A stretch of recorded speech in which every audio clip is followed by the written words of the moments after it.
근데 LG노텍에는 다시 삼성전기보다 조금 없는 게 하나 있어요. 삼성전기에는 있긴 있는데 애매하고 LG노텍에 있는데 삼성전기보다 조금 더 멀리 가는 게 있는데 그게 이제 로봇 밸류체인에 대한 로봇 센스 이야기거든요.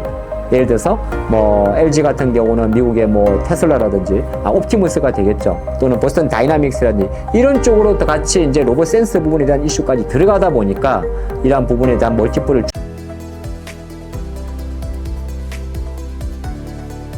매주 화요일 저녁 8시에 진행되는 무료 특강 아래의 링크에서 신청하세요. 최근 AI 수요 확대와 함께 반도체 기판 장비주에 대한 관심이 높아지고 있는데요. 현재 관련 업종의 흐름과 전망은 어떻게 보고 계신가요? 와, 이거는 뭐 제가 추임새를 넣을 정도로 미쳤다 그렇게 볼 수밖에 없습니다. 바로 이제 삼성전기 이야기잖아요. 한국의 삼성전기, 뭐 일본의 무라타, 대표적으로 이제 MLCC 메인 사업 자체가 적청 세라믹 콘덴서라고 이야기를 하죠. 그러니까 적청 사이즈인데 여기 MLCC를 글자를 풀면요. 콘덴서잖아요. 콘덴서. 콘덴서는 이제 우리가 모든 전자제품에 다 들어가요. 저항기니까 우리말로 표현하게 되면. 뭐 예를 들어서 스마트폰도 마찬가지고 텔레비전 마찬가지고. 제가 자동차는 뭐 수만 개 이상이 들어간다고 합니다. 근데 이게 원래 메인 사업 자체가 대부분이 PC라든지 아니면은 전장 부분에 많이 들어가는 건데 이제는 워낙 시장의 좀 변화가 바뀌면서 어떻게 보면은 상당히 뭐라고 할까요? 데이터 센터를 많이 짓잖아요. AI는 그 데이터 센터를 얼마나 많이 짓느냐의 싸움이거든요. 그 다음에 얼마나 크게 하느냐. 그러면 한편 놓고 볼 때는 왜 반도체 기판이 많이 올라가는지를 볼 수가 있는데 실제적으로 보게 되면 MLC에서 멀티레이어예요. 그러니까 기판이라는 것 자체는 크게 보면 삼성전기 이런 거 이야기할 때는 이렇게 크게 대면적, 그 다음에 고다층이라는 거는 층수를 말하는 거거든요.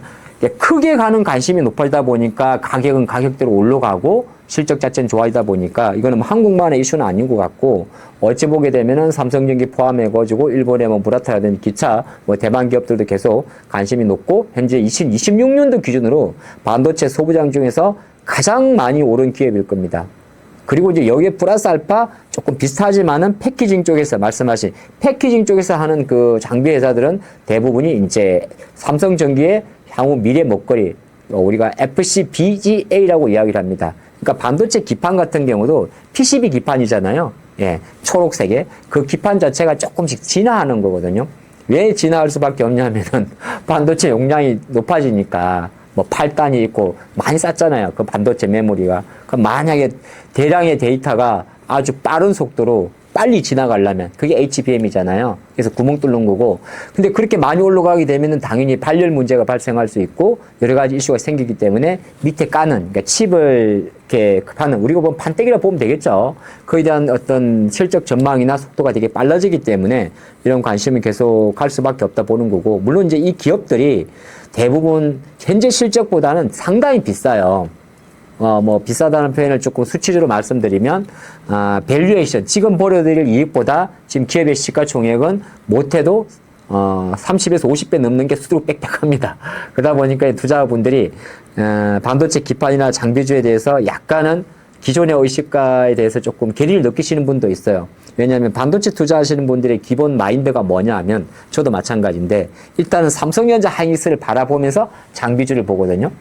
그러니까 어떤 논리냐면은 삼성과 하이닉스를 보면서 반도체를 보다 보니까 삼성과 하이닉스는 시가총액 대비해서 실적 대비해서 PR이 10배가 안 되니까 싸 보이는데 삼성전자보다 하이닉스보다 돈을 못 버는 기업이 오히려 비싸 보이는 효과가 있어요. 근데 그거는 내려놓으셔야 됩니다. 왜 그러냐면 새로운 성장 모멘텀으로 자금이 들어가고 이 기업이 지금의 실적보다 미래의 실적이 만약에 좋아진다면 시장은 거기에다가 밸류가 아니라 뭐를 주냐면 멀티플을 주거든요. 밸류는 기업 가치라 보시면 되고 멀티플은 이 기업의 성장성, 미래를 보는 거거든요. 그래서 그러니까 밸류를 높게 보는 겁니다. 예, 그런 관점이 있기 때문에 전망이나 흐름에 대해서는 여전히 시장에서 메인 메모리 반도체 삼성전자, 하이닉스 다음으로 시장의 중심에 있지 않을까 그렇게 볼 수가 있겠습니다. 최근 AI 기판 공급 부족 이슈가 이어지고 있는데요. LG이노텍 200만 원 목표가 전망에 대해서는 어떻게 생각하시나요? 200만 원, 뭐, 그건 사실 뭐 제가 갑자기 이제 정권사들이 하도 너무 지르니까 저도 부담스럽습니다. 지른다는 게 이제, 애널리스트 분들도 이런 말 좀 냉정하게 말씀드리면, 애널리스트 분들도 영업을 하셔야 돼요. 그래야 그 애널리스트 분들이 기업 보고서를 쓸 때, 본인의 의견도 많이 넣습니다만 이걸 결과적으로는 세일즈를 해야 되는 거거든요. 오늘 그런 이야기 잠깐 해볼까요? 아예 전혀 다른 이야기인데, 왜 갑자기 애널리스트 분들은 맨날 이렇게 높은 가격만 쓰냐. 올라가면 또 올리고, 올라가면 이게 뭐, 어떤 분들은 그런 이야기도 합니다. 이거 뭐, 애널리스트가 리딩방이야? 그렇게 이야기하는 정도인데, 그게 이제 왜 그러냐 하면, 이 끼분들 같은 경우도 회사의 실적이 되게 좋아지잖아요. 좋아지게 되면은 실제적으로 나의 목표가를 올려야 돼요. 근데 목표가라는 게 우리가 말하면, 뭐, 노량진 수상시장에서 화로, 경매 때리는 것도 아니고 어떤 데이터가 나올 때마다 그 데이터를 근거로 해서 목표 주가를 상향을 하고 돼요. 리레이팅을 하게 되는데 대표적으로 보는 게 보통 이제 실적 발표 전후라든지 아니면 중간중간에 이벤트가 발생을 할 때 뭐 예를 들어서 LG노텍 같은 경우도 뭐 FCBGA를 미국의 모 기업에 계약을 했다. 그런 거 할 때 많이 가는 거거든요. 일단 그건 이제 큰 그림을 말씀드린 거고, 처음에 뭐 말씀할 때 공급 부족 현상은 계속 발생할 수밖에 없어요. 그걸 이제 우리가 쇼티지라 그러잖아요. 반도체 메모리가 부족한 것처럼 똑같아요. 만드는 건 제한적인데 수요가 너무 많다 보면 이제 쇼티지 공급 부족이 발생하고, 쇼티지 공급 부족이 발생하면 그렇죠. 가격 인상으로 가지 않겠습니까? 그 관점이 되는 거고, 이노텍 200만 원, 이건 제가 잘 모르겠습니다. 저는 사실, AI 기판 이야기 하다 보면은 거의 삼성전기를 메인으로 보기 때문에, 그도 그런 게 왜 그러냐면, 이거 이제 매출 구성을 딱 뜯어보면요. 우리가 반도체 기판이라고 하는 게 아까 말씀드린 대로 마찬가지로 FCBGA거든요. 근데 FCBGA가 전체 회사에서 차지하는 비중의 노출도가 LG노텍이 삼성전기보다 조금 낮습니다. 근데 LG노텍에는 다시 삼성전기보다 조금 없는 게 하나 있어요. 그러니까 삼성전기에는 있긴 있는데 애매하고 LG노텍에 있는데 삼성전기보다 조금 더 멀리 가는 게 있는데 그게 이제 로봇 밸류체인에 대한 로봇 센스 이야기거든요.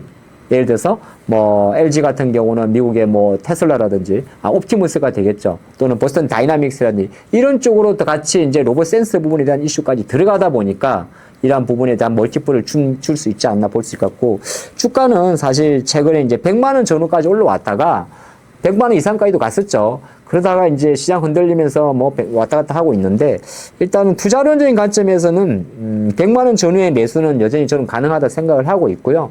목표가 같은 경우는 삼성전기의 주가 상승 탄력성과 좀 같이 보는 게 좋습니다. LG전자 주가는 조금 별개로, 그 관점으로 간단히 심플하게 기준을 말씀드리고 싶습니다. LG노텍은 현재 주가에서도 신규 매수가 가능한 구간이라고 보시나요? 네, 그렇죠. 이게 뭐 주가가 좀 빠르게 오르긴 했어요. 삼성전기도 마찬가지, 이노텍도 마찬가지고. 이제 LG노텍이 주가가 가파르게 오른 이유는 아무래도 기판도 있긴 있었습니다만은 로봇 관련 모멘텀이 조금 큰 건 사실입니다. 그래서 주가가 아마 변동성은 조금 생길 건데, 만약에 뭐 정확하게 구간을 정하기가 좀 애매하다면 아까 조금 전 멘트 이야기에서 제가 100만 원 뭐 전후 또는 이하라 말씀드렸는데 조금은 넓게 보십시오. 왜냐하면 LG라는 기업 자체가 시장에 들어온 자금 자체가 생각보다 조금 제한적인 경우가 많습니다. 이게 참 우리가 주식을 하다 보면 갑자기 그런 생각이 드는데, 이 그룹사를 정해놓고 뭐 펀드나 이런 게 편입시키지는 않는데요. 그룹사의 밸류체인과 직접적인 연결이 있는 기업들이 우선순위를 조금 뽑혀서, 삼성전기 같은 경우는 삼성전자 반도체와 연결고리가 있단 말이죠. 근데 LG노텍 같은 경우는 LG가 반도체 회사가 없잖아요. 없죠. 하나 있긴 있는데 그거는 이제 LX세미콘이라는 회사고, 그 LX세미콘은 사실은 이쪽 우리가 말하는 메모리 쪽이 아니란 말이죠. 그러다 보면 LG노텍의 주가 자체나 전략은 조금 넓게 봐야 돼요. 그냥 넓게 본다면 뭐 제가 지금 영상에서 뭐 가격대를 말씀드린 게 좀 그런가요? 어느 정도 100만 원 어느 정도 이하에서 정도에서만 약간 접근하는 게 오히려 조금 시간이 좀 걸리거나 올라갈 때 편하지 않을까, 그렇게 말씀드리고 싶습니다. 일각에서는 삼성전기 목표가를 350만 원까지 제시하고 있는데요. MLCC 업황을 감안했을 때 충분히 가능한 시나리오라고 보시나요? 근데 이 부분은 우리가 삼성전자 50만 원, 뭐 하이닉스 300만 원, 400만 원이랑은 조금 결이 다르겠죠. 왜냐하면 이게 저도 한 삼성전기나 이런 기업들 레포트를 많이 보거든요. 저도 지금 되게 좋아하는 기업이고, 근데 이제 주가 관점에 놓고 봤을 때는 이거는 목표가의 산정 이유가 조금 애매해요. 애매해요. 거꾸로 말하면 딱 투자는 그래요. MLCC 업황 자체가 꺾이기 전까지는 목표가는 없다고 생각을 해요. 어찌 보게 되면. 그러니까 꺾일지 안 꺾일지는 뭐 어떻게 알 수 있습니까? 그거는 이제 이것도 매월 발표되는 수출입 동향 발표에 가격이 다 나와요.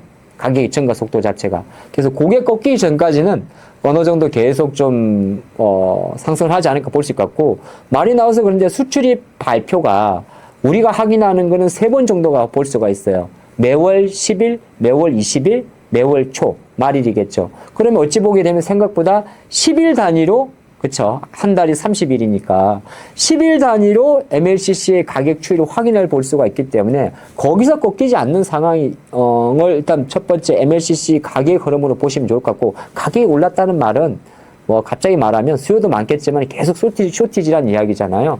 그 관점을 한번 생각해 보시면 좋을 것 같은데, 300만 원 전후에 대한 저의 의견은 저는 아직은 뭐 그 정도까지는 생각을 못 하고 있습니다.